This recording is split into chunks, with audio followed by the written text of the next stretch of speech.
वेदांत सार, वेदांत सार ग्रंथ में पेज नंबर 51। अब 51 पेज पर पंक्ति देखिए, अस्य अज्ञानस्य आवरण विक्षेप नामकम अस्ति शक्ति द्वयम। ठीक है, तो चलिए बात यह चल रही है कि अज्ञान रूप जो उपाधि है उसके दो भेद बताए थे, समष्टि अज्ञान और व्यष्टि अज्ञान। मूल प्रसंग तो यह था कि वस्तु कौन है और अवस्तु कौन है। तो वस्तु बताया था सच्चित आनंद स्वरूप अखंड एक रस परमात्मा, वो क्या है वस्तु। और उससे भिन्न अज्ञान और अज्ञान का कार्य जितना भी जड़ समूह है वे सब अवस्तु हैं। फिर उन अवस्तुओं में पहली जो है अज्ञान अवस्तु, वो अज्ञान क्या है उसका लक्षण किया, फिर उसके भेद किए। दो प्रकार बताए थे, समष्टि अज्ञान और व्यष्टि अज्ञान। फिर समष्टि अज्ञानोपहित चैतन्य को ईश्वर कहते हैं और व्यष्टि अज्ञानोपहित चैतन्य को जीव कहते हैं। ये सब बात बताई, उनके धर्म बताए। ठीक है, अब एक प्रश्न उपस्थित होता है क्या कि सत चित आनंद घन ऐसा यदि परमात्मा है तो उस परमात्मा के आश्रय से वो अज्ञान कैसा रहता है। अज्ञान तो क्या है, जड़ है कि नहीं, और विरोधी है ज्ञान अज्ञान। और उस परमात्मा के आश्रय से रहकर उस असंग उदासीन ऐसा जो आत्मा, उससे आकाशादि प्रपंच की उत्पत्ति कैसी होती है। परमात्मा तो असंग है। तो इन सभी बातों का विरोधाभास का निवारण करने के लिए अब इस प्रकरण का आरंभ हो रहा है। अतः ये जो पंक्ति आई है तस्य अज्ञानस्य इत्यादि, उसके पूर्व में एक वाक्य लिखते हैं अवतरणिका के रूप में। देखिए, इदानीं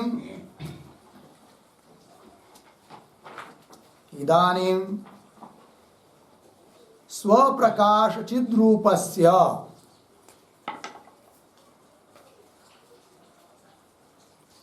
स्वप्रकाश चिद्रूपस्य आत्मनः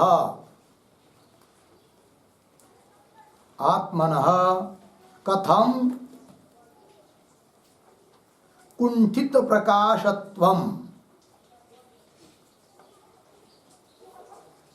प्रकाशत्वम बराबर स्विषयक अज्ञानम। स्विषयक अज्ञानम प्रश्न चिन्ह। आगे कथम वा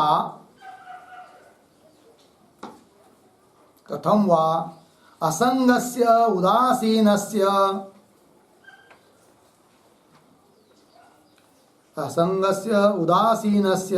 आत्मनः आकाशादि प्रपंच जनकत्वम। आकाशादि प्रपंच जनकत्वम इति एतत् महाविरोध परिहाराय इति एतत् महाविरोध परिहाराय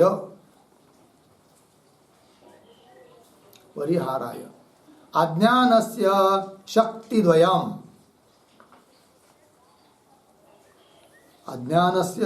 शक्तिद्वयम् निरूप्यते अस्य इति।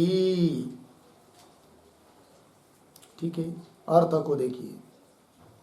अब क्या बात बताई जा रही है, तो स्वप्रकाश चित स्वरूप ज्ञान स्वरूप आत्मा है।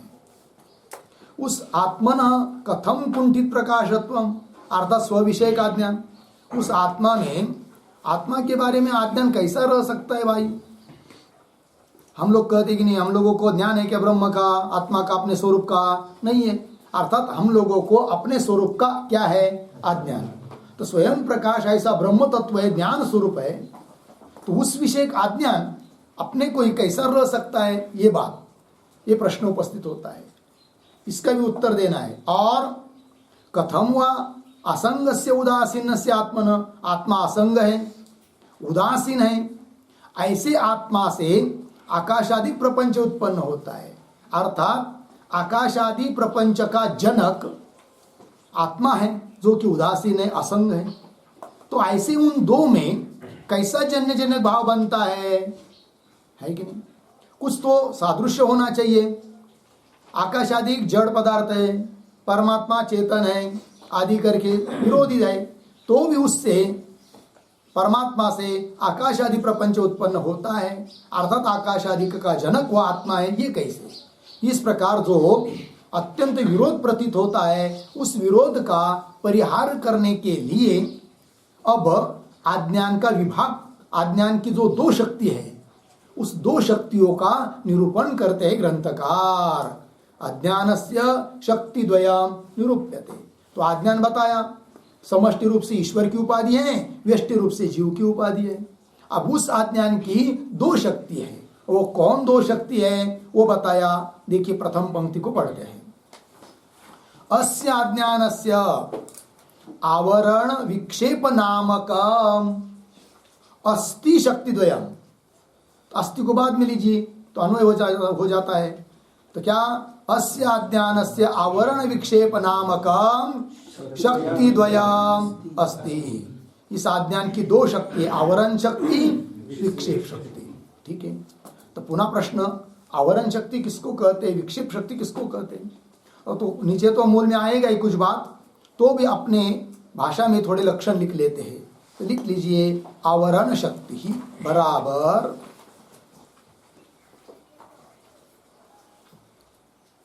आवरण शक्ति ही बराबर सच्चिदानंद स्वरूपम। सच्चिदानंद स्वरूपम आत्मानम आत्मानम आवृणोति। आवृणोति बराबर आच्छादयति। आच्छादयति इति आवरण शक्ति ही। इति आवरण शक्ति हो गया। अब आगे लिखिए दूसरी, विक्षेप शक्ति ही।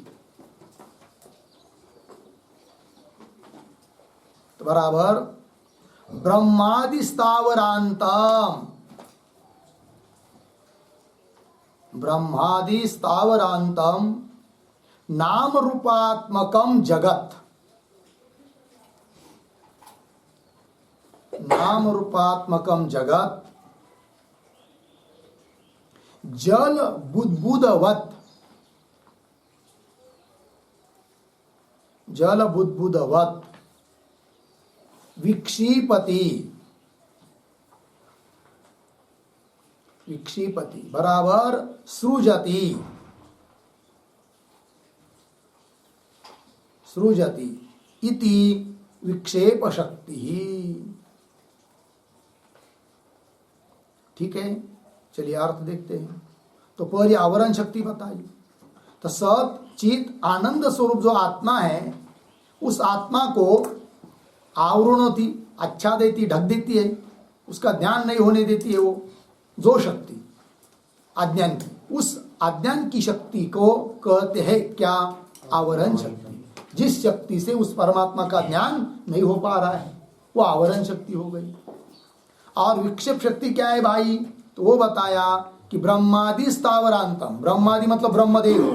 ब्रह्म शब्द का अर्थ ब्रह्म नहीं, ब्रह्मदेव, हिरण्यगर्भ वगैरह, वहां से लेकर स्थावरांतम, स्थावर अगदी तिनका काड़ी गवत तक समस्त सृष्टि, नाम रूपात्मक जगत, इस जगत को जो उत्पन्न करती है, विक्षिपति सृजति, उत्पन्न करती है जो शक्ति, उस शक्ति का नाम है क्या? विक्षेप शक्ति। दृष्टांत दिया, जल बुद्बुदवत। जैसे जल में बुडबुडे उत्पन्न होते, बुद्बुद कहते हैं उसको, उस प्रकार उस परमात्मा का आश्रय करके वह अज्ञान अपने उस विक्षेप शक्ति के माध्यम से इस समस्त जगत को उत्पन्न कर देता है वो अज्ञान विक्षेप शक्ति के द्वारा। तो जिस शक्ति के द्वारा ये समस्त जगत उत्पन्न होता है उस शक्ति का नाम है क्या? विक्षेप शक्ति। दो शक्ति हुई, आवरण शक्ति, विक्षेप शक्ति। इतना बात लग गई। आगे चलिए, अब मूल में आइए। आवरण शक्ति स्थावत, अब दो शक्ति बताई, आवरण शक्ति और विक्षेप शक्ति। उन दो में से पहली जो है आवरण शक्ति, उसका निरूपण कर रहे अब ग्रंथकार। आवरण शक्ति ही इत्यादि पंक्ति के द्वारा मिल गया जी। अतः चाहे तो उसके पूर्व में एक वाक्य लिख सकते हैं उतरने का। आवरण शक्ति इस वाक्य दूसरी पंक्ति आ रही ना, उसके पूर्व में क्या? तत्र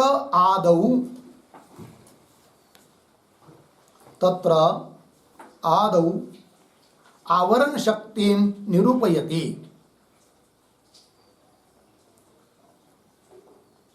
आवरण शक्ति निरूपयति, आवरण इति। ठीक है। अब आवरण शक्ति का, उन दो शक्तियों में से पहले आवरण शक्ति का अब निरूपण कर रहे हैं। तो पंक्ति को देखिए जरा, फिर बाद में अन्वय भी करेंगे।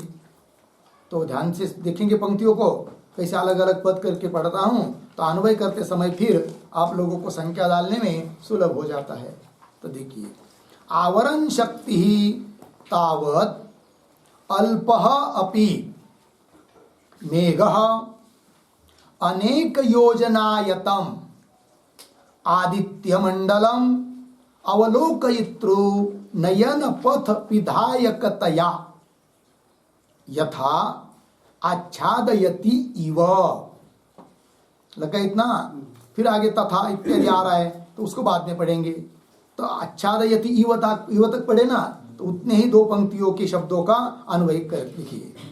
तो शुरू से, आवरण शक्ति ही तावत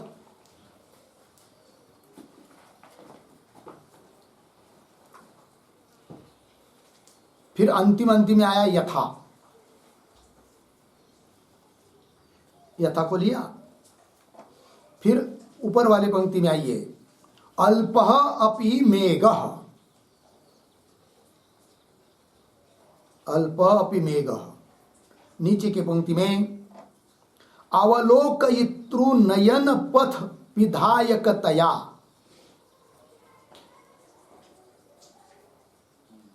हो गया ना? ऊपर के पंक्ति में अनेक योजनायतम आदित्य मंडलम। फिर अंतिम में आच्छादयति इव।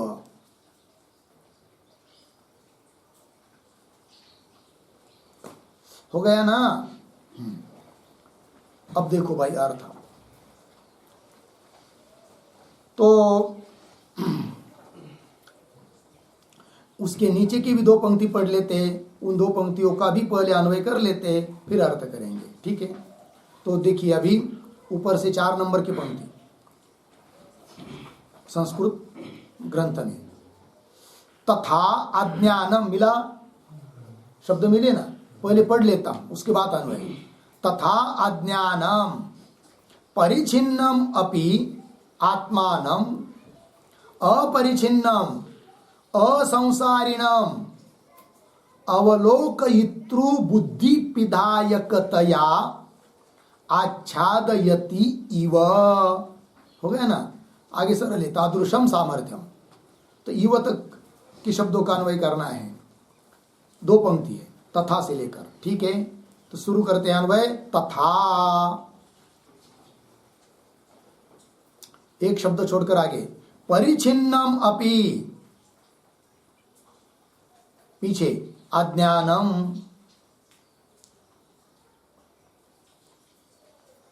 अज्ञानम, इतना मिला।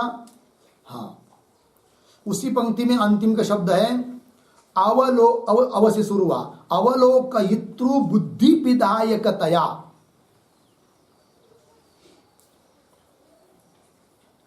ऊपर के पंक्ति में अपरिचिन्नम असंसारिणम, पीछे आत्मानम। नीचे के पंक्ति में उसी के नीचे आच्छादयति इव। तादृशम सामर्थ्यम। हो गया। चलो भाई, तो अज्ञान की आवरण शक्ति जो है, उस आवरण शक्ति को समझाने के लिए ग्रंथकार ने दृष्टांत दिया है। ठीक है, तो दृष्टांत क्या है, उस दृष्टांत को पहले समझ लेते हैं, फिर पंक्ति में देखेंगे। तो दृष्टांत यह है कि है सूर्य नारायण, सूर्य भगवान। कितना बड़ा है वो? बहुत बड़ा है। उसका इतना विस्तार है कि हम लोग उसका अनुमान भी नहीं कर सकते। किंतु शास्त्रज्ञ लोग कहते हैं कि पृथ्वी से भी बड़ा है कौन? सूर्य। बराबर। और हम लोगों के आंख छोटे छोटे हैं। ठीक है, और हम लोगों के आंख और सूर्य नारायण, उन दोनों के बीच में एक वस्तु आ जाती है। वो कौन? मेघ, ढग, मेघ, मेघमाला है कि नहीं, अभ्र। अब वो मेघ कितना वो बड़ा होता है? वो कोई ज्यादा बड़ा नहीं होता है, वो भी परिच्छिन्न नहीं है कि नहीं? ज्यादा से ज्यादा कितना होगा? आधा किलोमीटर, 1 किलोमीटर, जो भी जितना भी होगा। तो परिच्छिन्न ऐसा जो मेघ जब बीच में आ जाता है तो हम लोगों को सूर्य दिखाई नहीं देता है, ढक जाता है कि नहीं? स्पष्ट रूप से प्रतीत नहीं होता है। तो व्यवहार क्या होता है यहां पर? व्यवहार यह होता है कि अरे भाई देखो कितने ढग मेघ आ गए कि जिसने सूर्य को ढक दिया। अब यहां पर वस्तुतः विचार किया जाए तो परिच्छिन्न ऐसे जो इतने इतने मेघ, वो इतने बड़े अत्यंत विस्तीर्ण सूर्य को ढक सकते क्या? नहीं ढक सकते वस्तुतः। तो भी व्यवहार हो रहा है कि मेघों ने सूर्य को ढक दिया, किंतु वहां पर वस्तु स्थिति यह होती है कि देखने वाले के जो नेत्र उसको ढक देते, वो कौन? मेघ, अभ्र। किंतु व्यवहार होता है कि सूर्य को ढक दिया। ये दृष्टांत हुआ। उसी प्रकार सच्चिदानंद घन ब्रह्म परमात्मा जो कि ज्ञान स्वरूप है, उसको तो कोई ढक नहीं सकता, क्योंकि जिसके द्वारा ढकना है वो अज्ञान तो परिच्छिन्न है उस परमात्मा की दृष्टि से, बहुत परिच्छिन्न है। तो फिर वो ढक नहीं सकता है परमात्मा को, तो भी परमात्मा का ज्ञान नहीं हो रहा है, जैसे कि परमात्मा ढक गया, ये व्यवहार हो रहा है। तो क्यों हो रहा है? तो वहां पर भी ऐसा ही है। जैसे वहां पर मेघ देखने वाले के दृष्टि को ढक देते हैं, किंतु व्यवहार होता है सूर्य को ढक दिया। उसी प्रकार यहां पर भी जो अज्ञान है, माया, वो क्या करती है? तो देखने वाला जो साधक है उसके बुद्धि को आच्छादित कर देती है, वो अज्ञान आवरण कर देती है। उसके कारण परमात्मा का ज्ञान नहीं हो पाता है। ढक दिया बुद्धि को, लेकिन व्यवहार होता है कि परमात्मा को ढक दिया। जो भी हो, लेकिन उस परमात्मा का ज्ञान नहीं होने दे रही वो अज्ञान की शक्ति। तो जिस शक्ति के द्वारा परमात्मा का ज्ञान नहीं हो पा रहा है, उस शक्ति का नाम है क्या? आवरण शक्ति। बात लगी? अब देखिए एक एक बात को दृष्टांत में कैसा समझाया है, अन्वय के अनुसार देखते हैं। आवरण शक्ति तावत, उन दो में से आवरण शक्ति तो पहले, तावत कर तो या पहले ऐसा करते हैं। आवरण शक्ति तो क्या जी? तो देखो यथा दृष्टांत चालू हुआ, अन्वय के अनुसार शब्द मिल रहे कि नहीं? यथा जिस प्रकार अल्पः अपि मेघः, मेघ का विशेषण है एक क्या? अल्पः। अल्प मतलब परिच्छिन्न है मेघ, कोई बहुत बड़ा व्यापक तत्व थोड़ी है मेघ। तो अल्पः अपि मेघः क्या करता है? अवलोकयितृ नयन पथ पिधायकतया लगा। अवलोकयितृ, अवलोकयिता मतलब देखने वाला, जो हम लोग हैं, उसके जो नयन, चक्षुआदि नयन, उस नयन पथ, पथ मतलब मार्ग, नयन पथ दृष्टिरूप मार्ग, उसका पिधान करते, पिधायक ढकने वाला। ठीक है ना? कौन? मेघ। तो वही लिखा है अवलोकयितृ नयन पथ पिधायक तया, देखने वाले के नयन मार्ग को ढक करके, ढकने है कि नहीं, ढकने के द्वारा ढक करके क्या होता है? पिधायक तया, अनेक योजना आयतनम आदित्य मंडलम। आदित्य मंडलम शब्द का अर्थ होता है सूर्य, और उसका विशेषण दिया अनेक योजन आयतनम, ऐसे है ना, आयतम, अनेक योजन आयतम, अनेक योजन आयतम। आयतम शब्द का अर्थ लिखिए विस्तीर्णम।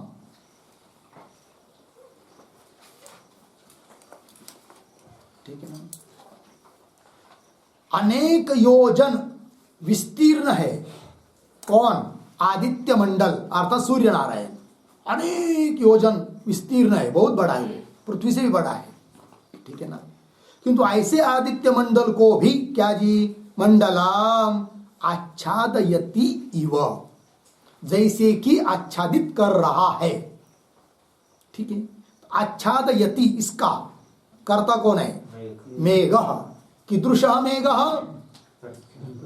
अल्पः अपि मेघः, छोटा सा ऐसा मेघ भी क्या कर देता है भाई? आच्छादयति। क आच्छादयति? मेघ आच्छादयति। कीदृशः मेघ आच्छादयति? अल्पः अपि मेघः आच्छादयति। अल्पः अपि मेघः कम आच्छादयति? अल्पः अपि मेघः आदित्यमंडलम आच्छादयति। अल्पः अपि मेघः कीदृशम् आदित्यमंडलम आच्छादयति? अल्पः अपि मेघः अनेक योजनायतम आदित्यमंडलम आच्छादयति। लग गया जी? केन रीत्या अल्पः अपि मेघः अनेक योजनायतम आदित्यमंडलम आच्छादयति इव। अल्पः अपि मेघः अनेक योजनायतम आदित्यमंडलम अवलोकयितृ नयन पथ पिधायकतया आच्छादयति इव। बात समझ में आई? देखने वाले के नेत्र को, नेत्र दृष्टि को ढक दिया, लेकिन लग रहा है क्या? आदित्य मंडल को ढक दिया उस मेघ ने। दृष्टांत लगा, इस दृष्टांत हुआ। अब सिद्धांत को देखिए। तथा, मिला पंक्ति? तथा, तथा के बाद क्या है? तथा परिचिन्नम अपि अज्ञानम। अज्ञान, अज्ञान का ही विशेषण है। कौन, कैसा अज्ञान? परिचिन्नम। अज्ञान परिचिन्न है कि नहीं? यद्यपि अज्ञान को न व्यापक कह सकते न परिचिन्न कह सकते हैं, क्योंकि वो अनिर्वचनीय वस्तु है। उसको किसी बारे में किसी रूप से बोल नहीं सकते अज्ञान को। न सत है न असत है, न परिचिन्न है न अपरिचिन्न है। तो भी यहाँ पर अज्ञान का विशेषण दिया क्या? परिचिन्न। इसलिए कि परमात्मा अपरिचिन्न है, इस बात को निर्देशित करने के लिए अज्ञान को कह दिया क्या? परिचिन्न। ठीक है, तो पंक्ति देखिए। तथा परिचिन्नम अपि अज्ञानम। क्या जी, क्या करता है? आगे क्या आया? अवलोकयितृ बुद्धि विधायकतया। मिला ना? अपरिचिन्नम असंसारिणम आत्मानम। आत्मा के दो विशेषण। कैसा आत्मा? अपरिचिन्न, मतलब व्यापक। अपरिचिन्न का अर्थ होता है क्या?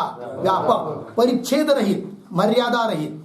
अर्थात जिसके लिए स्वगत भेद नहीं है, सजातीय भेद नहीं है, विजातीय भेद नहीं है, और जिसके लिए देश परिच्छेद नहीं है, काल परिच्छेद नहीं है, वस्तु परिच्छेद नहीं है। अर्थात जो आत्मा देश काल वस्तु से मर्यादित नहीं होता है, देश काल वस्तु जिसको अलग करके नहीं कर सकते, जो सजातीय विजातीय भेद से रहित है, ऐसे आत्मा को बोलते हैं क्या? अपरिचिन्नम। लग गया जी?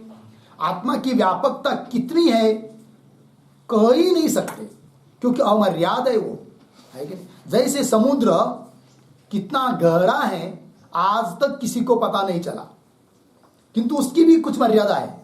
शोध नहीं लगा पाए वो बात अलग है, किंतु उसकी भी मर्यादा कितनी है? ज्यादा से ज्यादा पृथ्वी का जितना व्यास होगा उतना होगा, कितना होगा, है कि नहीं? मर्यादा है। किंतु आकाश की भी मर्यादा है, क्योंकि आकाश भी उत्पन्न पदार्थ है, अतः वो भी परिचिन्न है। और आकाश से भी व्यापक है वो माया, क्योंकि माया से उत्पन्न हुआ है कौन? आकाश।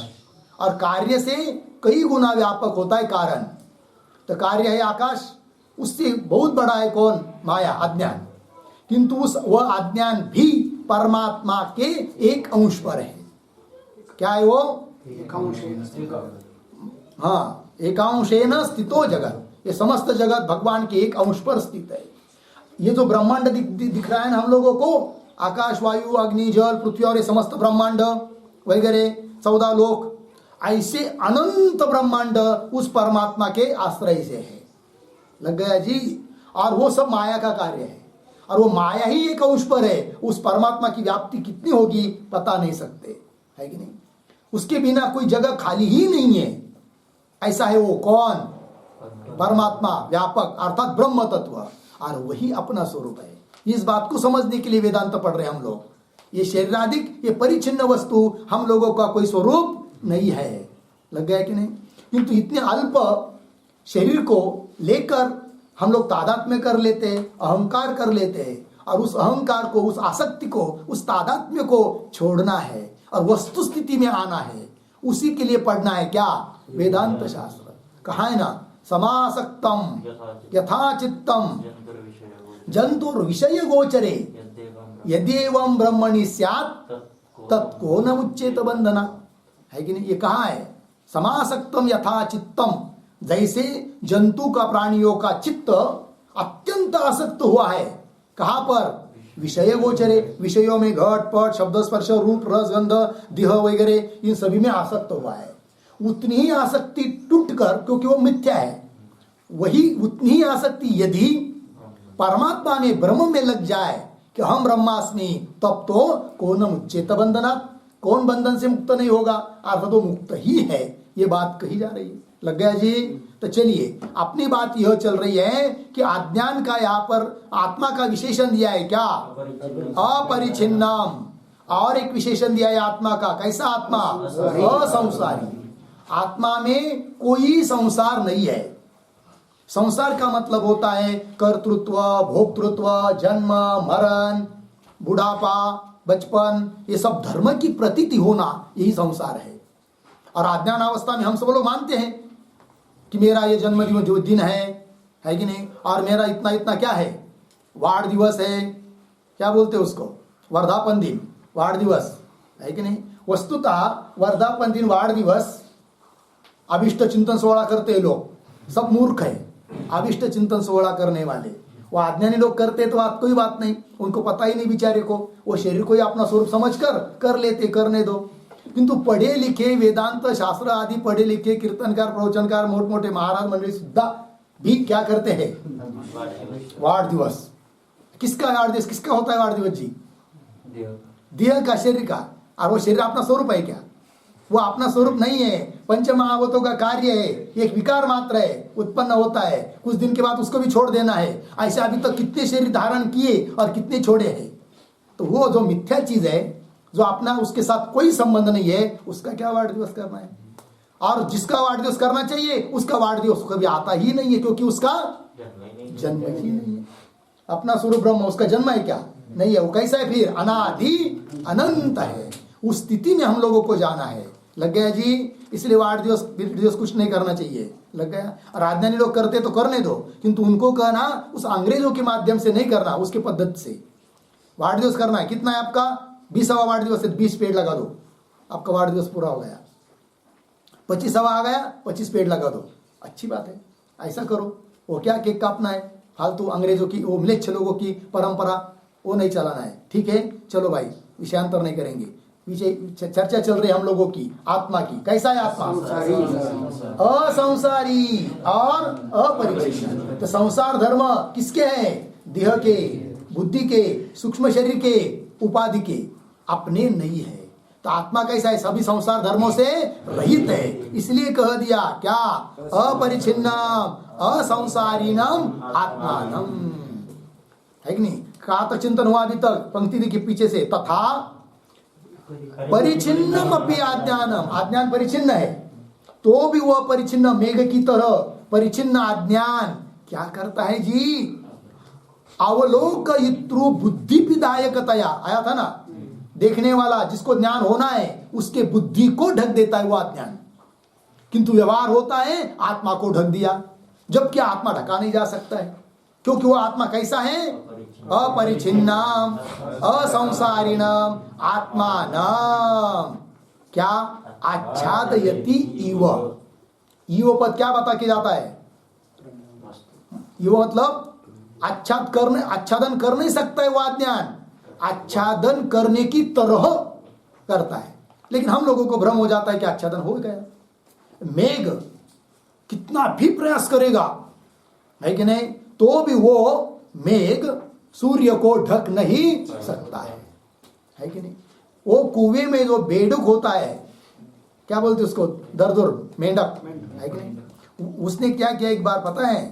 तो उसके बच्चे थे और वो दो बेडुक की चर्चा चल रही थी कि अरे भाई एक बाहर से आया था कूद कर कुएं में, और वो बता रहा था दूसरे बेडुक को, मेंढक को, अरे भाई तुम इतने इतने पानी में रहते हो, हम इतने बड़े समुद्र में रहते हैं, उसको आपको आनंद लेना हो तो चलो मेरे साथ। तो बोलेंगे ठीक है आएंगे, लेकिन कितना बड़ा होता है तुम्हारा समुद्र जरा बताओ तो। फिर वो क्या करा, जो आया था ना समुद्र से, वो फूक, ऐसा उसने क्या किया, फूक अपने शरीर फुलाया, इतना बड़ा। तो बोले इतना बड़ा? नहीं नहीं इतना बड़ा करते गया दिखाने के लिए। क्या दिखाने के लिए? समुद्र कितना बड़ा होता है इस बात को बताने के लिए। अब कितना भी वो शरीर को फुलाएगा तो समुद्र की तरह हो सकता है क्या? नहीं हो सकता है। और बहुत प्रयास करेगा तो फूट जाएगा। लग गया कि नहीं? उसी प्रकार यहाँ पर मेघ कितना भी प्रयास करेगा तो सूर्य को ढक नहीं सकता। अज्ञान कितना भी प्रयत्न करेगा तो ब्रह्म को ढक नहीं सकता, आच्छादित नहीं कर सकता है। किंतु आच्छादित हुआ ऐसा लग रहा है हम लोगों को, इसलिए पद आया इव, आच्छादयति इव। ठीक है, तो चलिए, तो यहाँ पर जो क्रियापद है आच्छादयति, उस आच्छादयति का कर्ता कौन है जी? अज्ञानम। आच्छादयति सिद्धांत में बोलिए, कहो आच्छादयति, अज्ञानम आच्छादयति। कीदृशम अज्ञानम आच्छादयति? परिच्छिन्नम अपि अज्ञानम आच्छादयति। परिच्छिन्नम अपि अज्ञानम कम आच्छादयति? नहीं, जैसा प्रश्न वैसा उत्तर। परिच्छिन्नम अपि अज्ञान, कम किया है ना, द्वितीय है कि नहीं, तो कम आच्छादयति प्रश्न था। तो परिच्छिन्नम अपि अज्ञानम आत्मानम आच्छादयति इव। परिच्छिन्नम अपि अज्ञानम कीदृशम आत्मानम आच्छादयति इव। परिच्छिन्नम अपि अज्ञानम अपरिच्छिन्नम असंसारिणम आत्मानम आच्छादयति इव। लग गया जी? पुनः एक प्रश्न। परिच्छिन्नम अपि अज्ञानम अपरिच्छिन्नम असंसारिणम आत्मानम कया रीत्या आच्छादयति इव। परिच्छिन्नम अपि अज्ञानम अपरिच्छिन्नम असंसारिणम आत्मानम अवलोकयितृ बुद्धि विधायकतया आच्छादयति इव। लग गया जी? अवलोकयितृ, अवलोकयिता, जिसको ज्ञान होना है साधक, उसके बुद्धि को विधायकता, बुद्धि को ढक देता है वह अज्ञान, किंतु व्यवहार होता है क्या? आत्मा को ढक दिया। लग गया? किंतु जो भी व्यवहार हो रहा है ढक दिया का, वह व्यवहार जिसके कारण हो रहा है वह है क्या? आवरण शक्ति। शुरू में आया था ना आवरण शक्ति स्थावर, तो यह आवरण शक्ति है। लग गया जी? आच्छादयति इव तादृशम सामर्थ्यम। लग गया जी? इस प्रकार का सामर्थ्य है किसमें? अज्ञान में आच्छादन करने का। लग गया जी? तो ये जो तद उत्तम, उसके लिए प्रमाण दे रहे हो, किंतु उस प्रमाण को खोजने के पहले आच्छादयति इव ये पद आया है कि नहीं? हाँ, तो उसको लेकर लिखना नहीं है, थोड़ा देखना है। कहाँ देखना है? तो आप लोग पेज नंबर 52 पर आइए। और 52 पर ऊपर से संस्कृत में 1 2 3 4 5 6 7 8 9 नंबर की पंक्ति, उस 9 नंबर के पंक्ति में अंतिम शब्द आया है, क्या है बोलो? यथा। मिल गया जी। तो यथा से लेकर 2-3 पंक्ति को पढ़ना है हम लोगों को, ठीक है, उच्चते तक। तो पढ़िए, उसको समझते हैं तो ये जो विषय हुआ ना वो और स्पष्ट हो जाएगा। तो देखो भाई, यथा स्वल्पः अपि मेघः, छोटा सा मेघ, नेत्र समक्षम आगत्य, मिला, नेत्र के सामने आकर क्या करता है? आगे थोड़ा पढ़ता हूं, पर पहले देखिए आगत्य के बाद अनेक योजन विस्तीर्णम अपि सूर्यमंडलम दर्शक पुरुष दृष्टि मात्राच्छादकत्वेन आच्छादयति। इतना पढ़ा कि नहीं? थोड़ा अन्वय आगत्य के बाद, नेत्र समक्षम आगत्य, इतना तक सरल है। उसके आगे देखिए, नेत्र समक्षम आगत्य, उसके बाद 2 शब्द छोड़कर, 2-3 शब्द छोड़कर दर्शक पुरुष दृष्टि मात्र आच्छादकत्वेन, फिर पीछे बीच वाला अनेक योजन विस्तीर्णमपि सूर्यमंडलम, आगे आच्छादयति इति उपचर्यते, आगे सरल है। हो गया जी। फिर से देखिए, यथा स्वल्पः अपि मेघ, मेघ कैसा है? स्वल्प मतलब अल्प परिमाण। मेघ क्या होता है? वो नेत्र समक्षम आगत्य, हम लोगों के दृष्टि के सामने आ जाता है। आगत्य आकर क्या करता है वो? तो दर्शक पुरुष दृष्टि, दृष्टि मात्र आच्छादकत्वेन, दर्शक देखने वाला जो पुरुष, उसके दृष्टि को केवल क्या करता है? आच्छादित करता है, आच्छादकत्वेन। लेकिन व्यवहार क्या होता है कि अनेक योजन विस्तीर्णम अपि सूर्यमंडलम, सूर्यमंडल का विशेषण कैसा? सूर्यमंडल अनेक योजन विस्तीर्ण, अनेक योजन, योजन किसको कहते पता है? 4 कोस का 1 योजन होता है। लग गया जी? 4 कोस का या 4 किलोमीटर का, जो भी हो, देख लीजिए माप। तो एक योजन एक माप है, जैसे किलोमीटर मीटर है कि नहीं, होता है कि नहीं, उस प्रकार ये भी क्या? एक योजन। तो कितने योजन? अनेक योजन, है कि नहीं? विस्तीर्ण है कौन? सूर्यमंडल अर्थात सूर्य। तो अनेक योजन विस्तीर्णम अपि सूर्यमंडलम आच्छादयति, ढक देता है कौन?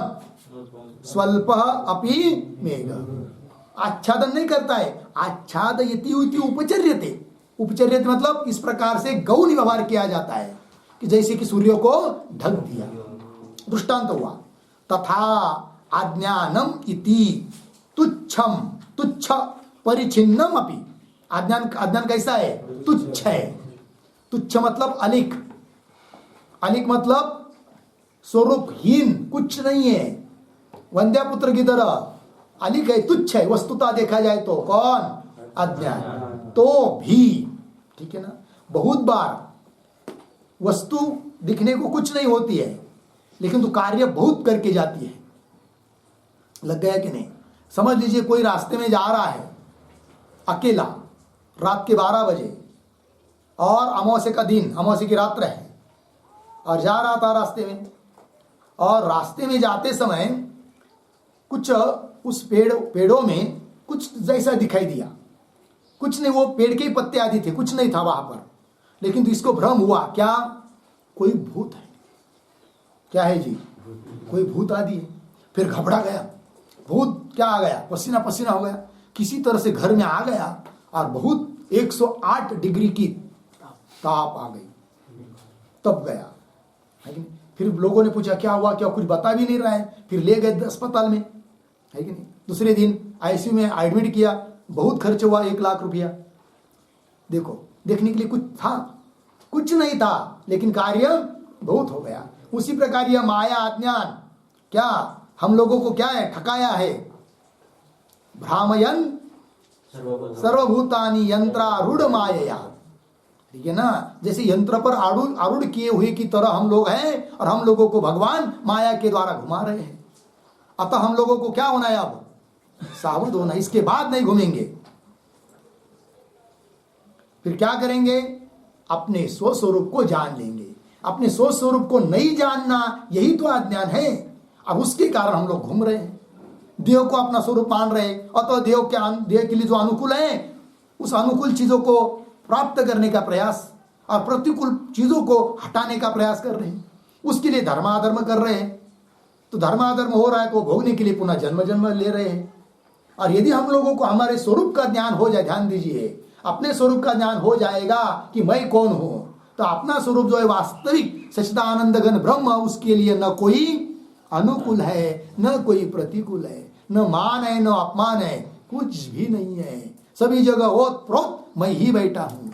जो इस शरीर में हो वही उस शरीर में, वही उस शरीर में, सभी के शरीर का अधिष्ठान रूप से मैं ही चैतन्य हूं। तब किसके साथ राग और किसके साथ द्वेष?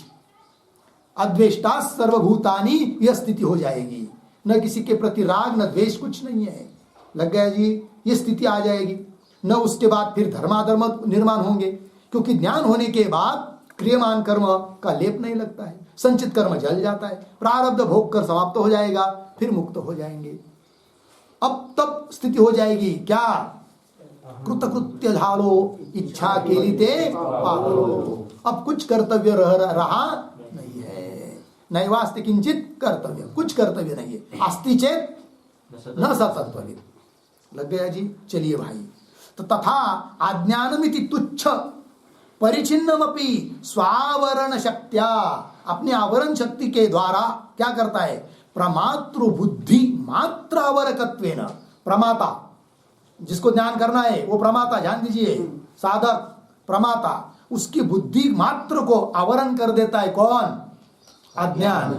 तो प्रमातृ बुद्धि मात्र आवरकत्वेन अर्थात आच्छादकत्वेन आत्मानं आच्छादयति, जैसे कि आत्मा को आच्छादित कर रहा है। इति उपचारात् उच्यते, उपचार गौण प्रयोग हो रहा है, उसके ऊपर वैसा है नहीं, वैसा प्रयोग किया जा रहा है। उपचारात् उच्यते, क्या? क्या आच्छादयति, आच्छादन कर रहा है करके। अज्ञान। लग गया जी। आइए मूल में। अब मूल में ये जो बात बताई है आवरण शक्ति को बताने के लिए कैसा कैसा क्या क्या होता है करके, इसी बात को समझाने के लिए श्लोक दिया जा रहा है। ठीक है, तो वो श्लोक को पढ़ते हैं। घनच्छन्न दृष्टिर घनच्छन्नमर्कम्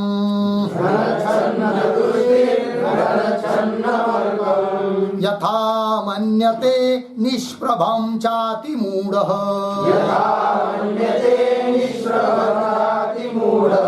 तथा बद्धवत् भाति यो मूढदृष्टेः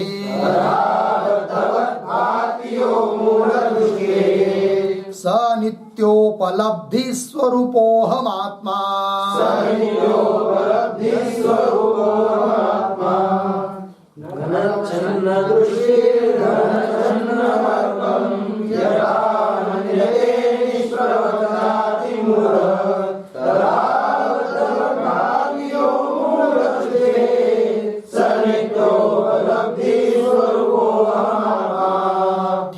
हस्तामल ग्रंथ का यह श्लोक है। अब इसका पदच्छेद, उसके बाद अन्वय। घनच्छन्न दृष्टि, घनच्छन्नम अर्कः अर्कम यथा मन्यते निष्प्रभम च अतिमूढ़ः तथा बद्धवद् भाति यह मूढ़दृष्टेः सः नित्योपलब्धि स्वरूपः अहम आत्मा। ठीक है, अन्वय। दूसरे पंक्ति में पद आया पहला यथा, फिर उसी दूसरी पंक्ति में अंतिम का शब्द अतिमूढ़ः, यथा अतिमूढ़ः। पहले पंक्ति में आइए घनच्छन्न दृष्टि, उसी पंक्ति में अर्कम घनच्छन्नम, नीचे दूसरी पंक्ति में निष्प्रभम च मन्यते। हो गया। फिर तीसरे पंक्ति में आइए तथा मूढ़ दृष्टे है, उसके पीछे यह बद्धवद् भाति, लास्ट पंक्ति सह नित्योपलब्धि स्वरूपः आत्मा अहम, आत्मा अहम हो गया। अर्थ देखिए भाई, दृष्टांत दिया है, यथा अति मूढ़, अत्यंत मूढ़ व्यक्ति है कि नहीं, मूर्ख व्यक्ति क्या बोलता है, क्या समझता है, देखो भाई कैसा है वो मूढ़ व्यक्ति, तो बता रहे घनच्छन्न दृष्टि, जिसके दृष्टि घन अर्थात मेघ के द्वारा आच्छादित हुई है, ऐसा कोई व्यक्ति, और तो समझ में नहीं पाता है, कुछ मूढ़ है कि नहीं, कुछ समझ नहीं पाता, मतलब सूर्य खरो सचमुच अति विस्तीर्ण है, इस बात को भी नहीं समझता है। वो समझता है सूर्य इतना ही है और मेघ बड़ा है और मेघ ने उसको आच्छादन किया, ऐसा समझता है।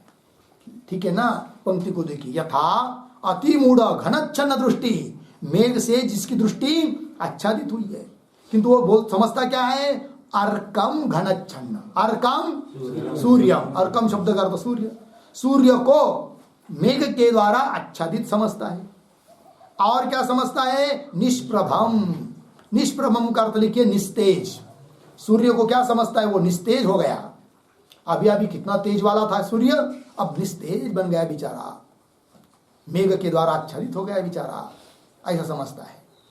निष्प्रभम मन्यते, मानता है, मन्यते, कह मन्यते, अतिमूढ़ मन्यते, अतिमूढ़ किम मन्यते, अतिमूढ़ अर्काम घनच्छन्नम मन्यते। ठीक है ना जी, अतिमूढ़ व्यक्ति अर्क सूर्य को घन से मेघ से आच्छादित मानता है। कीदृश, कीदृश अतिमूढ़ अर्कम घनच्छन्नम मन्यते, अतिमूढ़ का एक विशेषण गया है। हाँ, अतिमूढ़ कैसा, घनच्छन्न दृष्टि, घनच्छन्न दृष्टि ही अतिमूढ़ अर्काम घनच्छन्नम मन्यते, पुनः अर्कम कीदृशम मन्यते सह अतिमूढ़, तो घनच्छन्न दृष्टि ही अतिमूढ़ घन अर्कम घनच्छन्नम निष्प्रभम मन्यते। लग गया इतना।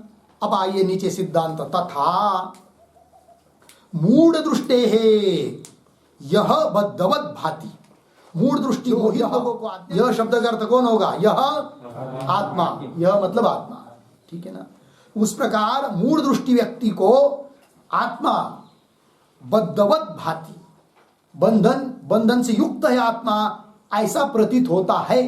किनको, मूढ़ लोगों को, मोहित लोगों को, अज्ञानी लोगों को ऐसा लगता है क्या, मेरा आत्मा कैसा है, बंधन से युक्त है, अर्थात मैं बंधन में हूं, वस्तुतः बंधन में है नहीं, बंधन में समझ रहा है तो सब भोग भी रहा है। लग गया कि नहीं, वस्तुतः बंधन में नहीं है, किंतु उस बात को हम समझे नहीं अभी तक, क्योंकि देहादि के साथ तादात्म्य करके अपने स्वरूप को, वास्तविक स्वरूप को समझ नहीं पाए, अतः बंधन में है, वस्तुता नहीं है। जैसे होता है, देखिए गर्दभ, पता है किसी को गर्दभ, गाढ़व है कि नहीं, तो गाढ़व जो होता है कि नहीं कुम्हार के पास, उसको रात में जब वो घूम घाम के आ जाता है, दिन भर खा पी कर, फिर वो आता है उस कुम्हार के यहाँ, मालिक के यहाँ, फिर मालिक क्या कर देता है उसको पता है, वो रस्सी से बांधता नहीं है, केवल उसके वो तो खुंटी के पास जाकर खड़ा हो जाता है, फिर उसके पास जाता है मालिक और उसके पैर को ऐसा ऐसा हाथ लगाता है, लग गया, फिर चला आता है, डोरी से बांधा नहीं है, किंतु उसको भ्रम हो जाता है उस गाढ़व को, क्या मैं रस्सी से बंध गया हूं, फिर वो रात भर वहां से हटता भी नहीं है। फिर दूसरे दिन उस गाढ़व का मालिक उसके पास जाता है, पुनः उसके पैर को ऐसा ऐसा कुछ हाथ लगाता है, अब उसको ऐसा लगता है गाढ़व को, क्या अब मैं छूट गया, फिर वो चरने के लिए चला जाता है। लग गया कि नहीं, तो गाढ़व को लगता है क्या, मैं बंध गया हूं, मैं बंध गया हूं, वो किसको लगता है, गाढ़व, गर्दभ उसको लगता है। लग गया जी तो वही दिया है, देखो, तथा मूढ़ दृष्टे है यह बद्धवत भाति, पंक्ति मिली आगे, सह सह सह आत्मा। ठीक है ना, कैसा है, नित्योपलब्धि स्वरूप, नित्योपलब्धि स्वरूप का अर्थ लिखिए नित्य ज्ञान स्वरूप। नित्य ज्ञान स्वरूप है और हमेशा वो प्राप्त है। ऐसा एक भी क्षण नहीं है कि आत्मा हम लोगों को अप्राप्त हो गया। लग गया कि नहीं?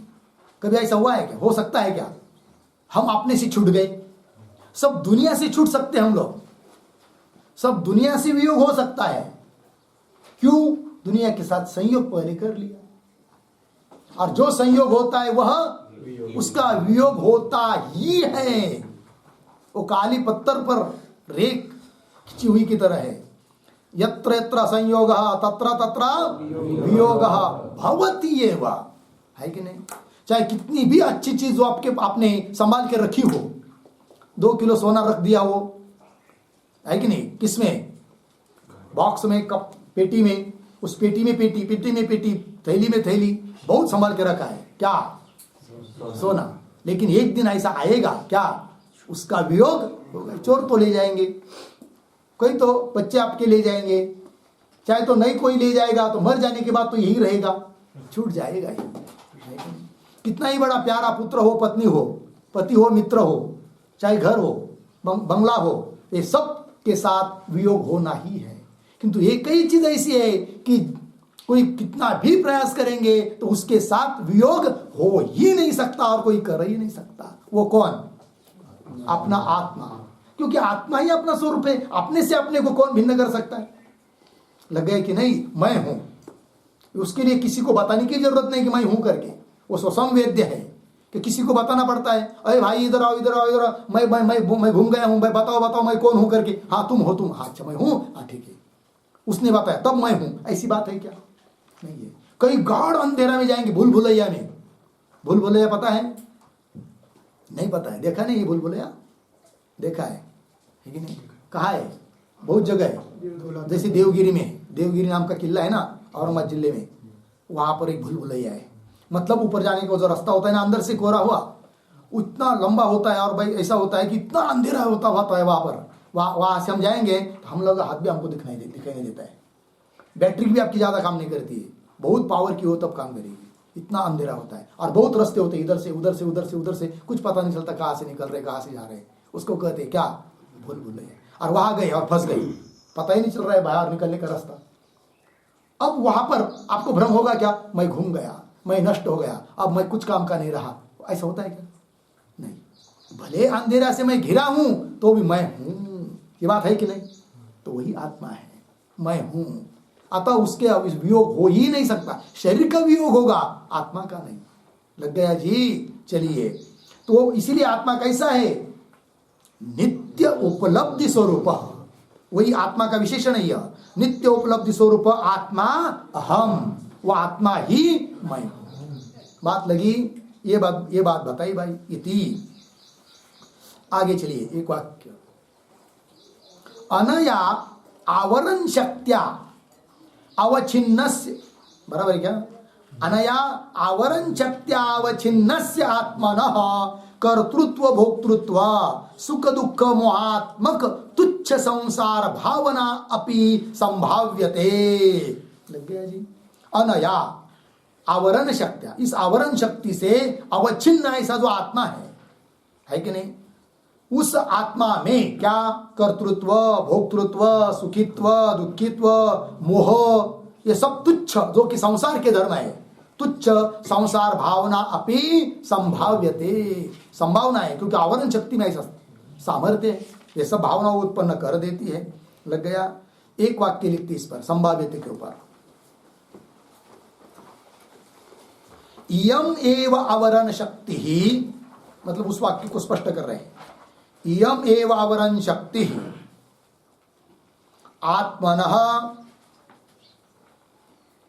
आत्मनः भेद बुद्धि जनकत्वेन, भेद बुद्धि जनकत्वेन संसार हेतु इति भावः। संसार हेतु इति भाव। ठीक है? यम एव आवरण शक्ति, जो अभी बताए ना, यही आवरण शक्ति क्या? आत्मन भेद बुद्धि जनकत्वेन, आत्मा में भेद बुद्धि निर्माण करके संसार हेतु, संसार के लिए कारण बन जाती है। कौन? आवरण शक्ति।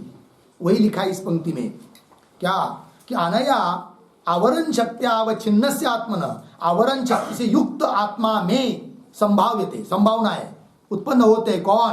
कर्तृत्व भोक्तृत्व आदि संसार धर्म। कर्तृत्व भोक्तृत्व सुख दुख मोहात्मक तुच्छ संसार भावना, संसार धर्म अपि संभाव्यते। बोलेंगे दृष्टांत बताओ, उदाहरण, उदाहरण दिया जा रहा है, अनुकूल दृष्टांत दिया जा रहा है। यथा स्व अज्ञानेन आवृत्तायाम रज्वाम सर्पत्व संभावना, ये दृष्टांत हुआ।